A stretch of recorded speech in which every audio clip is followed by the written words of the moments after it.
It's stuck in a potted plant. Dirk, kill it with kindness. Okay then.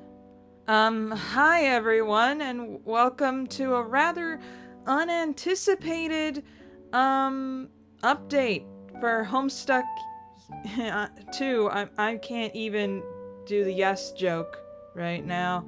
I'm a bit dazed. I was in the middle of, like, intense script writing, so as soon as this, like, popped up on my phone, I was like, what? Did the Mad Lads actually do it over at Patreon? Because there's, like, apparently, like, a goal for Patreon rewards where they update more than once a month? But I don't know if we reached that or not. I'm curious. I'm gonna click on it now. If I can. I'm not a supporter, but I want to see what we're at. Shut up, please. Okay. 2,000. We reached it. 2 months after every month of level, we'll get 2 updates a calendar month instead of the usual ones. I think that made sense in some way, shape, or form. I think that means, that we're now getting 2 updates like every other month now? I don't know. Yeah, speaking of which, I got a Patreon. Please join that. Okay, how do we get back? Okay, back to the adventure log. Yeah, so we got Chapter 5, Your Eyes Have Been Closed. It seems to be only 1 page, so I'm kind of terrified what this could mean. So, I know we're back still on Deltritus with Rose, Dirk, and Terezi. I think we're, like, with Rose now? But I don't know. Terezi has control over the narrative because it has her quirk. We know that she has the ability to do that because they mentioned that in, like, the not the first chapter, but, like, the prologue chapters where she got control over the narrative machine. Because there's a narrative machine, but also Dirk has the power over the narrative just naturally. So that could be an interesting dynamic if that should come to it. So let's see. Last time, Dirk created, like, a weird little, like, cactus squiddle gusher creature, and that looks slightly similar to what the horror terrors used to look like, only more derp, so everybody loves it. Especially, oh gosh, it's so great. But yeah, so we got Rose, and she's like, game on, Dirk, I'm gonna beat you at your own game. So, Chapter 5, Your Eyes Have Been Closed. Let's take a look. No, content note, this chapter contains discussions of, alright, whatever, it's cool, it's cool. I won't say that out loud. YouTube is always listening, always. Looks like Dirk, they're, like, looking over notes for what they want specific creatures to look like, and Dirk's like, hooves. Give them pony back legs. And let's see, Rose is like, tentacles. Ugh. We got a bottle thing. Rose is unimpressed by this bottle. And he's like, Dirktopolis. Of course we have, it's like, wait, was Plato? Plato was Greek, right? So of course we got the Greek columns for this, like, temple going for it, and leads down to the temple, and Dirk's like, yeah, cave, shadows, and Rose is like, I'm really bored by this now because Dirk is taking over the narrative. I'm just gonna go for a walk. And she's walking along, brown question mark, because she's in shadows. She's going back to the ship. What do your laser eyes, what do your special eyes see? My special eyes.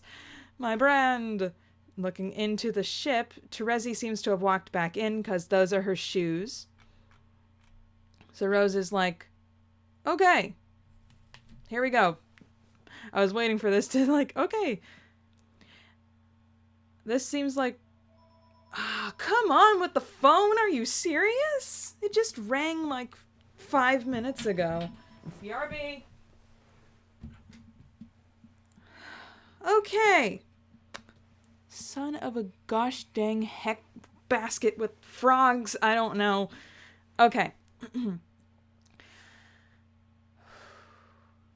Back to the narrative.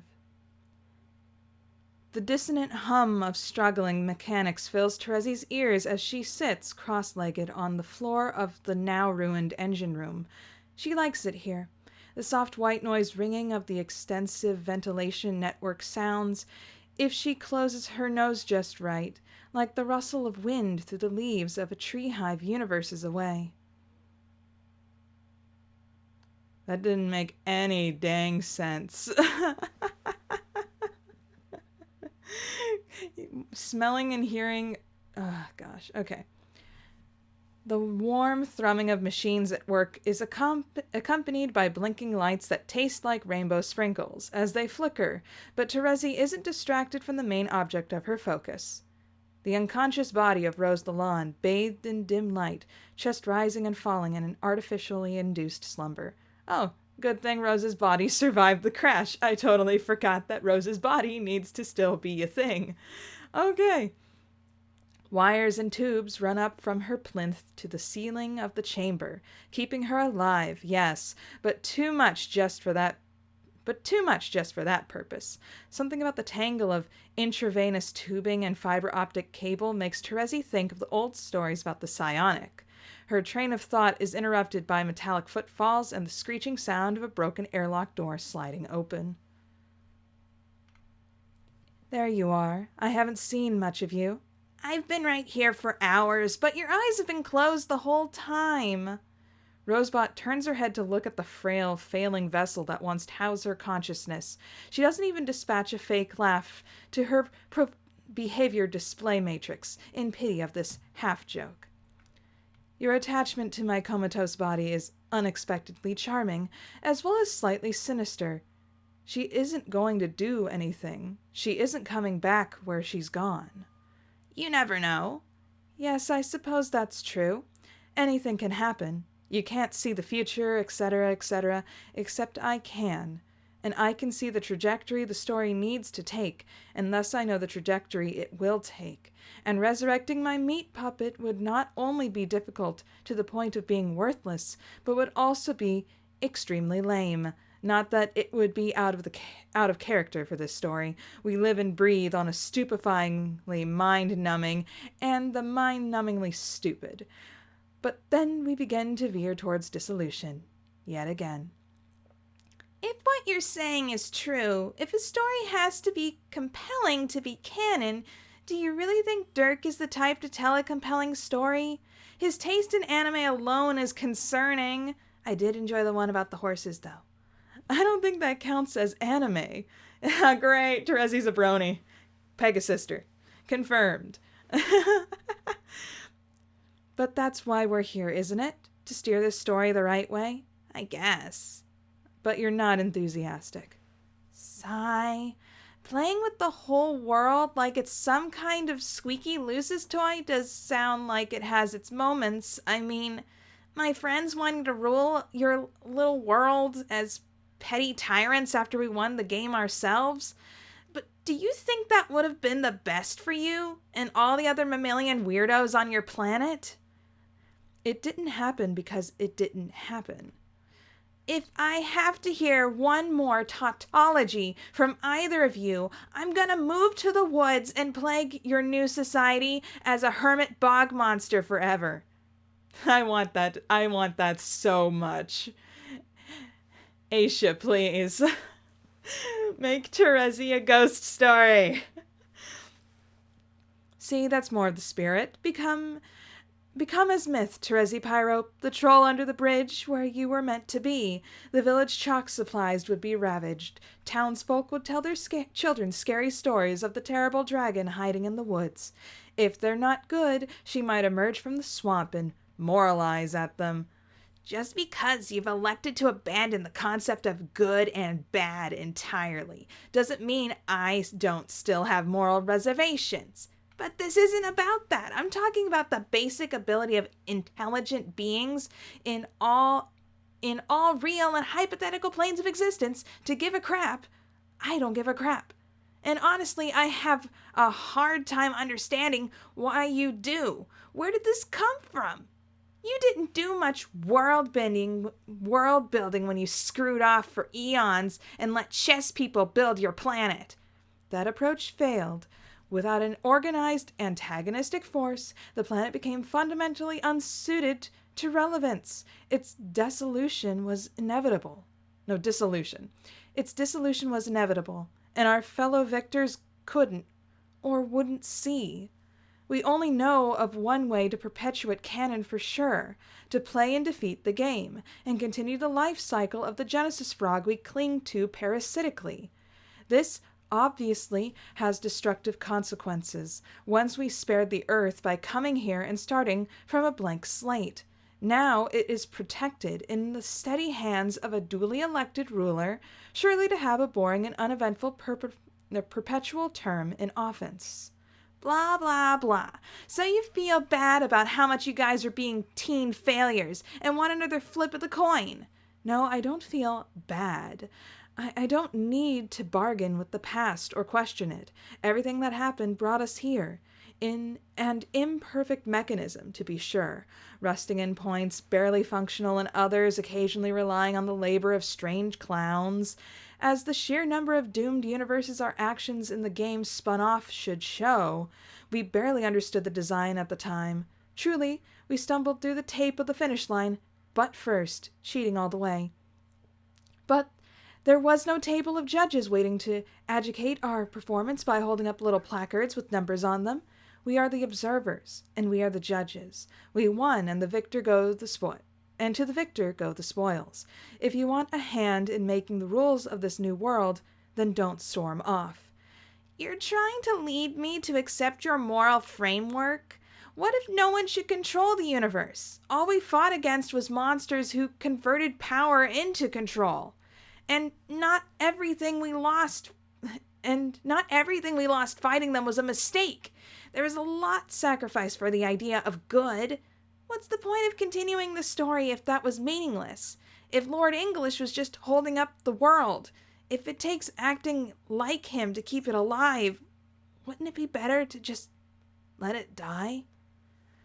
Rosebot looks over to the plinth where her body sits, kept alive, sure, but atrophied and weak, dependent on this machine to continue projecting consciousness to the abiotic enclosure, keeping the realization of the ultimate self from tearing her apart. Wouldn't it be better to just let it die? Terezi isn't asking new questions.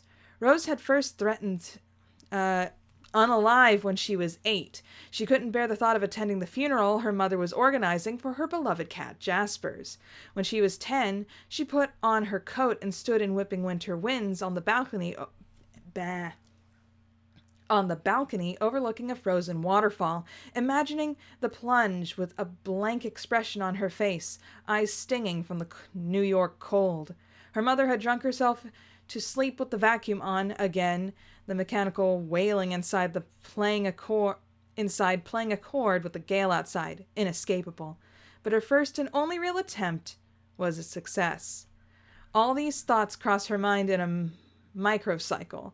Explaining things to someone not aided by the exponential increase in processing power Rosebot has is tedious. Terezi's hesitation won't be swayed by explaining more of the universe.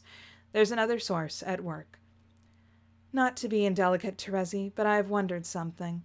Yeah, it would be completely unlike you to be indelicate. I'm being serious. You said it yourself that you don't give a crap. This melancholy, this meaninglessness you're feeling, I think there's another explanation for it, one having little to do with the structural soundness of our plan. I think there's a psychological explanation at work here. Of course you do. You think there's a psychological explanation for everything, and it has to do with mothers and repression. Your mother was an egg. I recognize there are limitations at play here to the human experience, but I don't think it requires a great deal of insight, even though I do, in fact, have a great deal of insight, to recognize that you are depressed. Oh, thank you, Dr. Science. Let me take out my human checkbook to pay you for these invaluable human insights. Discovering that there is a problem is the only way to solve it. The constant insistence that everything is as it ought to be isn't just counterproductive, it's pathetic. From one seer to another, we both know how bad you've gotten in the past, or if not in the past, in some past. I have no desire to meet that Terezi, no matter how doubtlessly sticky and charming she might be. Not every bad feeling is a syndrome, and just because I do things differently than you doesn't mean my brain is broken. That's not what depression is. Oh my gosh, I don't care. Stop trying to get to me, or whatever else you think is happening here. We aren't friends. Go ahead and do your arts and crafts project with people's lives. Shockingly, Terezi, I'm not asking you for your permission or your blessing. I need neither. I was offering a reprieve from the monotony of the last 3 years, and what promises to be a long stretch of time going forward. Your life is going to be short, compared to mine and Dirk's, but that doesn't mean it has to be boring. The two of you really are made for each other. I'm made from him. That's how families work. Is this why you left Kanaya behind? Because you know so much about family? I would be careful if I were you. The weight of what I know and what you do not is enough to overwhelm a mortal frame. Shut up. Stop pulling this mystical bullcrap every time you don't miss her. No, every time. Don't you miss her? Don't you? Your constant deflection is as pointless as it is ineffective. My feelings are irrelevant. There is nothing to mourn if it all dissolves, not even the capacity for grief. If the cycle of canon must continue, then it must. Some don't understand that. You do. I did. Is this what canon means, though? Garish orange and purple gods acting out the same story again and again? Another journey, another planet, another game? I grew up thinking I had to throw away everyone and go jet off into space. It wasn't good or evil. It was easy to justify as just what must happen. It was essential. But was it relevant and true? This isn't the same, and you know it. We see things, or see things, the way they are. We're obliged to act, to save the concept of meaning itself by continuing to spin the narrative loom into new tapestries. Sigh, I used to enjoy talking to you, you know, when I thought this is what you wanted, that Kanaya just couldn't understand, that we had to do this, but now I can't tell. Did you want all this? Or did the prince? Abruptly, Terezi is lifted from the ground with a glidingly smooth, effortless motion. Metal is so much stronger than flesh. She flashes a sharp-toothed grin as her feet dangle uselessly in front of the lithe metallic form of her counterpart, Seer. Inspiring a reaction like this from Rose's robotic placidity has been like squeezing blood from a stone on this years-long journey. Delicious, candy red blood. I have complete recall of every sensation my body experienced. I can simulate and have simulated cherished and tragic memories in their entirety. They flood my circuits with feeling, more real than flesh ever could be, a direct contact between mind and memory. Is this what you want to hear, Terezi? That I can replay the complete sensory experience of my first kiss 100 times in a single clock cycle? Do you want me to rend my garments and wail at the tragedy of it all? Play victim, damsel in distress, leak lubricant from the joints of my eyes to simulate the tears I can no longer shed? I know what I have lost. I have taken a full account of it. I cannot and will not forget it. But to cling to it as it faded to nothing would be meaningless capitulation.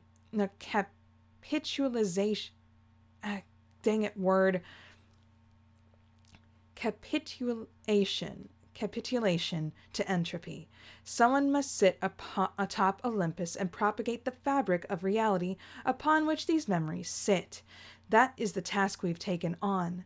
The game does not feel. The game does not mourn. The game must be played, and we must guide those who will play it better than we ourselves were guided. Just as I have remembered the good, I can recall the terror that consumed me and overwhelmed my body, the visions of dissolution, the narrative unspooling, 1,000 voices shouting contradiction. What is value of a marriage, temporary domestic bliss, if all is lost? You understand this bargain. At least you should. It's the one that was made to leave you alone. It is your resentment towards my choice about Kanaya or about the bonk. Rosebot's Vriska. Oh gosh. Bonk. Rosebot's even metallic voice was interrupted by a bang of the skull against metal, and Terezi's headbutt collapses the both of them into a crumbling heap of metal and flesh. That was a step too far. Tensions that once simmered under the surface have found the catalyst for a boil.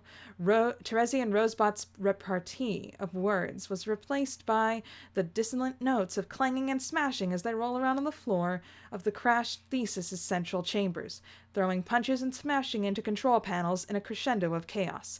This is more than sufficient distraction from the melancholy Terezi was sinking into. Her senses are alight. The whir of servos and actuators are a dusting of snow on her hearing, undercutting the percussion of their rolling wrestling match. The orange cloth she's ripping and scuffling suffuses every breath she inhales with the sweetly acidic taste of grapefruit and tangerine. She imagines anger pouring from the glassy red eyes as they roll over one last time. Rosebot finally has Terezi pinned on the ground by the throat. A cool metallic knee is pressed hard between her legs, holding her down. A natural pulse in the staccato squabble is found, and 2 pairs of red eyes are locked on each other. Terezi's breath rises and falls deeply. The robot's intricately crafted torso does not simulate breath, but the soft susurrus purr of cooling fans betrays the tension. Terezi spits out a few raspy words gleefully. I take it back. Turns out I still enjoy talking to you. A simulated smirk is summoned into being on the robot's face. A voice file plays in high fidelity. Back to our usual stimulating dialogue, it seems. Rosebot leans in close. Terezi can smell the licorice black lipstick, the same kind as always, applied now to synthetic polymer lips, inches away from her own. Rosebot's metal fingers close just a little tighter around her neck. Wait, are we going into black romance between Rose and Terezi? Jeez. Okay, and Dirk's back. Whoa. I fiddle with some advanced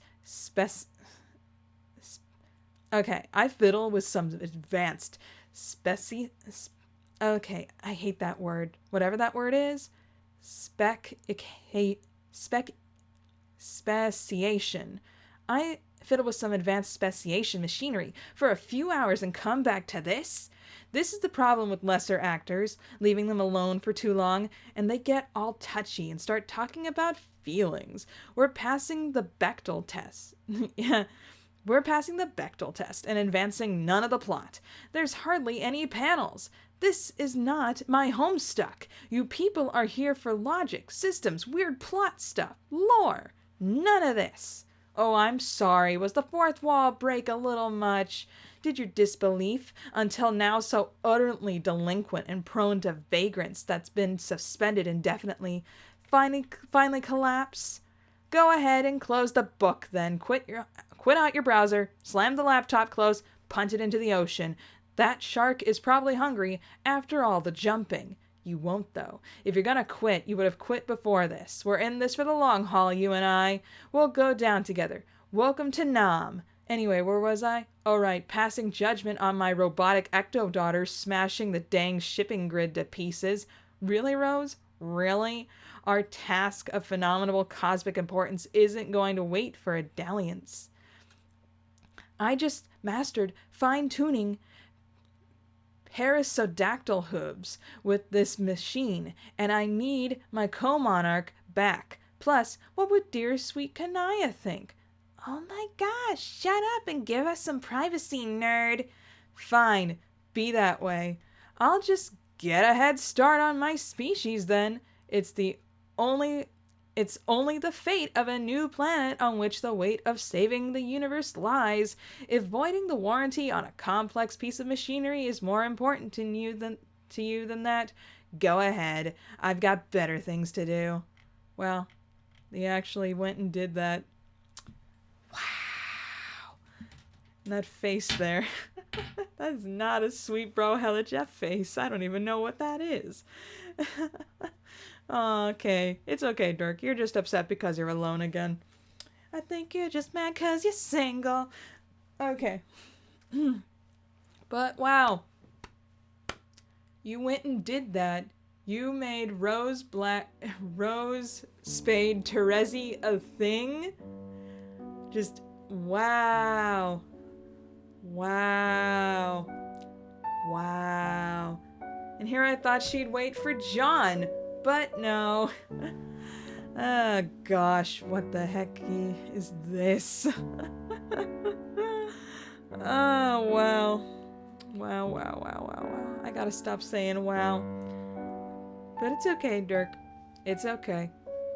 You're still terrible, and we love you for that. I like that his shirt only shows like half of a heart, showing just how heartbroken he is. Oh, wow. Okay. Not that much happened, except for the fact they're like, did this really need to happen? Did we really need to come out here? Is this something you really wanted? Or was this something that Dirk wanted? And it turns out, I'm pretty sure this is something that Dirk just wanted. He knew that it was important for the game to continue, which, whatever, I'm guessing this universe, it does technically need to continue because, I don't know, the world just is in a constant cycle of just destroying itself and coming back to life. Just, wow.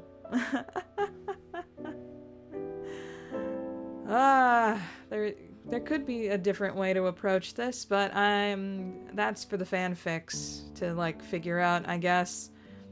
I mean, after all, humans didn't have to take up the whole mantle.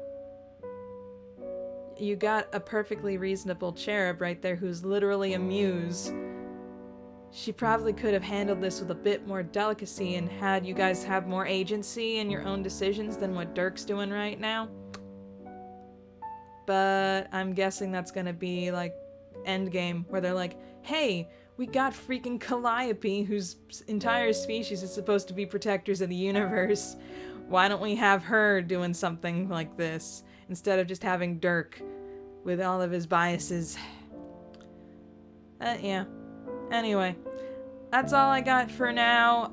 I guess I'll see you guys next month. For like both Homestuck 2's update and also for the what I'm thinking on calling Laurel's Leaflets, where that's gonna be why can't I think of the word now? It's right there on the tip of my tongue. I'll put it up on the screen because I can't think of anything right now. Too much pressure on my brain. Anyway, thank you guys all for watching. I will see you all next time. Bye! Hey there. Consider becoming a patron, just like the phenomenal Bleed Red, Alexander Madeline, Uranium Coffee, and Ryan Nelson.